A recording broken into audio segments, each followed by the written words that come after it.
প্রথমেই বলবো relish with রুকমাতে অনেক অনেক রকমের রেসিপি আছে, উৎসবের রান্নাও আছে, বুঝেছো, যেগুলো তোমরা উৎসবের সময় রান্না করতে পারো। তোমাদের শুধু একটুখানি কষ্ট করে স্ক্রোল ডাউন করতে হবে, একটু প্রথম দিকে যেতে হবে। রিলসে বহু রকমের ডিপস অ্যান্ড পকোড়াস এইসব আছে, আমি জাস্ট বলে নিচ্ছি। তাছাড়া আছে অনেক অনেক ঘরোয়া রান্না আমার ফেসবুক পেজে। আর রেলিশ উইথ রুকমাতে যেমন এই পুজোর সময়কার খাওয়া হিসাবে আমি কয়েকটা তোমাদের সাজেস্ট করতে পারি। মাইক্রো ওভেনে পোলাও আছে, চিংড়ির পোলাও, এটা তোমরা ডেফিনেটলি দেখে নিতে পারো। তাছাড়া আছে মাইক্রো ওভেনে তেল পটল করতে পারো। নবমীর দিনের জন্য মরিচ মাংসটা করতে পারো।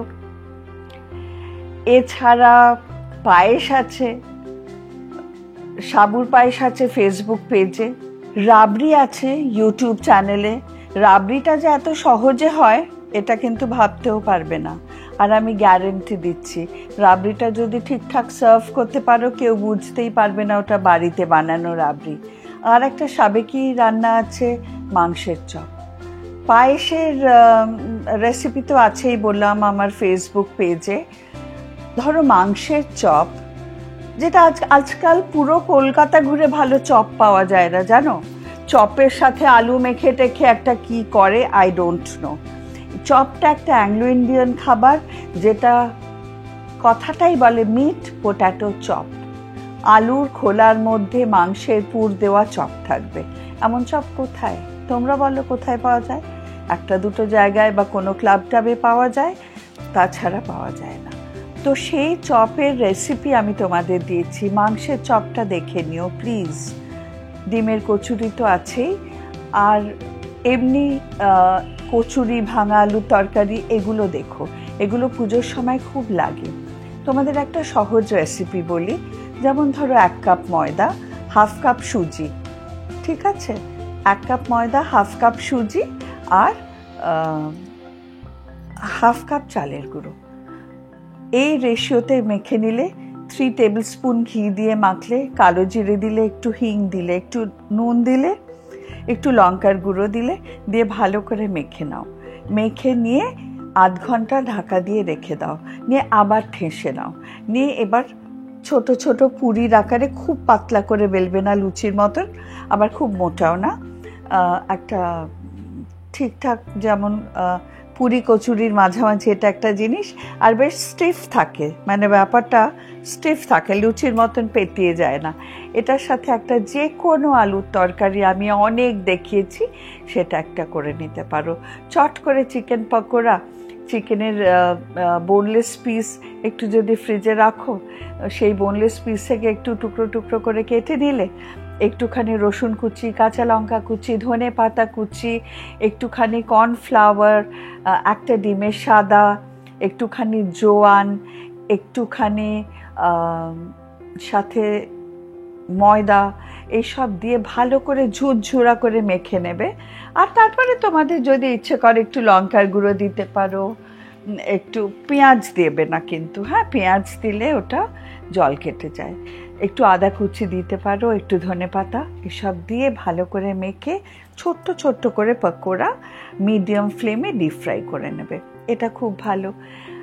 কাচকি মাছ বাজারে খুব পাওয়া যায়, কাচকি মাছের সাথে পেঁয়াজ কুচোবে, কাঁচা লঙ্কা, ধনে পাতা এসব কুচোবে, আর চালের গুঁড়ো দিয়ে কাচকি মাছটা, নুন দেবে, হলুদ দেবে, লঙ্কার গুঁড়ো দেবে, কালো জিরে দেবে, দিয়ে কাচকি মাছটা বেশ সুন্দর করে মাখবে। আমি একটা কাচকি মাছের ঝুরা তোমাদের দেখিয়েছিলাম, সেটা ফেসবুকে পেয়ে যাবে। এটা ঝুরা নয়, এটা ঠিক পেঁয়াজির মতন করে চ্যাপটা চ্যাপটা করে অনেক, মানে আমি তো ময়দা বললাম, বা চালের গুঁড়ো দেবে, বেসন নয়। আর ওই অনেক দিয়ে গ্যাদ গ্যাদে হবে না, ব্যাপারটা মচমচে হবে, more of fish less of binding. এটা করতে পারো। তারপরে নিরামিষ যদি বলো, ছানা মটরশুঁটির চপ করতে পারো। ছানা গ্রেট করে নিলে, একটু মটরশুঁটি সেদ্ধ করে থেতো করে নিলে, ওটা তোমার মনোমতন করে পুর বানিয়ে নিলে, একটু কাজু কিশমিশও দিয়ে ওটা আলুর সাথে, আলুর খোলের মধ্যে ওই পুরটাকে দিয়ে আর যেহেতু এটা নিরামিষ, একটু ময়দার গোলায় চুবিয়ে ব্রেড ক্রামস লাগিয়ে, প্যানকো হতে পারে বা অর্ডিনারি ব্রেড ক্রাম, ডিপ ফ্রাই। এই যে ভাজাভুজিটা কিন্তু একটা ভীষণ ইম্পর্টেন্ট জিনিস। যখন চপ ভাজবে, কাটলেট ভাজবে, ডিপ ফ্রাই করতে হবে, তেল লাগবে। তার জন্য আমি আগেও বলেছি, আবারও বলছি, ছোট একটা কড়াই কিনো। ছোট কড়াইতে কি হয়, কম তেলে বেশ অনেকটা ডুবো তেল হয়ে যায়। আর অনেক বড় কড়াইটা হলে অনেকটা তেল লাগে, তখন পোড়া তেল অনেকটা থেকে যায়। সেই সবগুলোর মধ্যে যেও না, ছোট একটা কড়াই কিনো। আর ডুবো তেলে যদি না ভাজো চপ কি হবে জানো তো, কম তেলে যদি ভাজো, ধরো চপটা ডুবছে না, ওই পেটের দিক থেকে চপটা ছেড়ে যাবে। অনেক বাড়িতে দেখবে ওরম চপ খাও যেটা পেটের দিক থেকে ছেড়ে গেছে, ঠিক আছে? এছাড়া মিষ্টি তো নানান রকম আমি তোমাদের শিখিয়েছি, ওগুলো বানিও। আর বাড়িতে ছোলার ডাল বানাতে পারো, ছোলার ডাল একটু বানিয়ে রাখতে পারো। ছোলার ডাল নিরামিষও করতে পারো, আবার ছোলার ডাল আমি মাংস দিয়ে বলছি না, নিরামিষ মানে মাংস ছাড়াই বলছি, কিন্তু পেঁয়াজ দিয়ে, একটু পেঁয়াজ, আদা কুচি, একটু কিশমিশ, কাজু এসব দিয়ে ছোলার ডাল একদম ঘন ঘন করে, ওটাও খুব ভালো লাগে খেতে। তো এইসব জিনিসগুলো করতে পারো। আর আমি তো সাথে সাথে তোমাদের অনেক অনেক রেসিপি এ মাসেও দিয়েছি, অনেক স্ন্যাক্স, অনেক কিছু, সেগুলো দেখে নিও। আর ভালো করে কিন্তু সবাইকে সার্ভ করো, যেন সুন্দর একটা প্লেটে, একটা ট্রের মধ্যে, একটা ট্রে ক্লথ দিয়ে, একটা জলখাবারের ডিশের মধ্যে একটু নোনতা দিলে, একটু মিষ্টি দিলে, একটা স্পুন দিলে, একটু ঠান্ডা জল দিলে, তার কিছুক্ষণ পরে তাকে চা দিলে, এগুলোর কিন্তু একটা ভ্যালু অ্যাডেড, জানো। মানে শুধু হেলা ফেলা করে খেতে দিয়ে গেলে, সামনে থাকলে না, তা নয়। বসে বসে তার সাথে গল্প করো। যদি তাকে একটা তুমি কিছু খেতে দাও, তুমিও দুটো নিয়ে খাও তার সাথে, খেতে খেতে গল্প করো। তার কিছুক্ষণ বাদে চাটা আনো, আবার চা খেতে খেতে একটু আড্ডা মারো, একটু গল্প করো। এরকমভাবেই অতিথি আপ্যায়ন করতে হয়। তোমাদের তো অনেক ছোটোখাটো রান্নার কথা বললাম, তোমরা এবার এগুলোকে ট্রাই করো, জানিও কেমন লাগলো। আর যদি কোনো কিছু জানার থাকে আমাকে তোমরা ফোন করে প্লিজ জেনো, 9830281618। আমি একটুও বিরক্ত হব না। আর আমি তো রেলেশ উইথ রুকমা থেকে খাবারও পাঠিয়ে থাকি। ধরো তোমাদের খাবার দরকার, ডেলি বেসিসে নয়, কিন্তু ওই মানে রোজকার খাবার নয়, মানে ধরো কোনো অনুষ্ঠান বাড়ির খাবার, বা তুমি হয়তো 25 জন গেস্ট ইনভাইট করেছো, নিজে রাঁধতে পারছো না, তার জন্য খাবার চাইছো আমার কাছ থেকে, তুমি মেনু বলে দিলে আমি করে পাঠিয়ে দেব। যদি সার্ভিস চাও কেটারিংয়ে, সেটাও হয়ে যাবে, কোনোটাই কোনো ব্যাপার নয়। আর ক্লাস তো আমি নিই, জানো, অনলাইন অ্যান্ড অফলাইন, সেগুলো খেয়াল রেখো। যারা অনলাইন করতে চাও তারা তো অনলাইন করতেই পারো, আর যারা অফলাইন করতে চাও তারা আমার বাড়িতে ক্লাসটা নিউ আলিপুরে হয়। ফোন করে জেনে নিও আরও ডিটেলস। খুব ভালো থেকো, পুজোর জন্য প্রস্তুতি শুরু করে দাও, সাজো গোজো সব কিছু করো।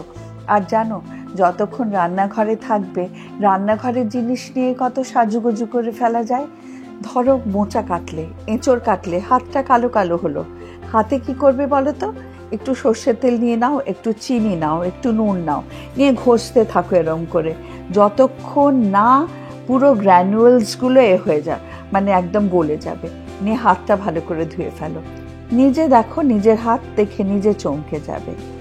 একটু হলুদ গুঁড়ো নিয়ে নাও, একটু টক দই ফ্রিজ থেকে বার করে নাও, একটু বেসন নিয়ে নাও, নিয়ে একটু মুখে লাগিয়ে নাও, মুখে লাগিয়ে রান্না করতে থাকো। দেখো, আমাদের কারো সময় নেই ওই বসে বসে রূপ টান করবো। তো ওই করতে করতে, কাজ করতে করতে আর একটা কাজ করা, মাল্টিটাস্কিংয়ের যুগ। কেন তাহলে বিউটির সময় মাল্টিটাস্কিং হবে না কেন? সেটাও হতে হবে। বেসন লাগিয়ে নাও, বেসনটা বেশ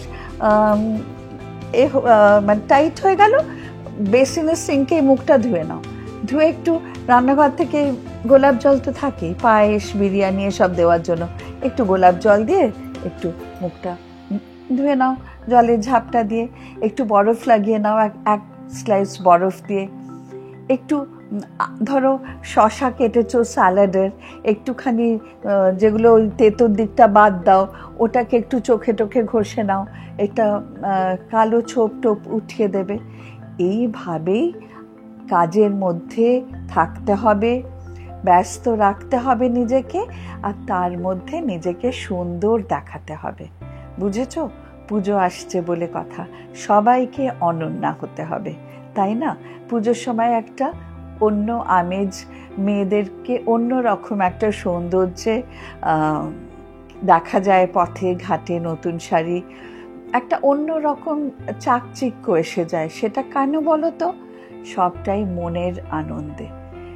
মনটাকে ভালো রাখার চেষ্টা করো। চারিদিকে অনেক কিছু খারাপ ঘটনা ঘটে যায়, তবুও মনটাকে জোর করে ভালো রাখতে হবে। কেননা you have to run the show. জানো না কিন্তু সেটা কতদিনের জন্য।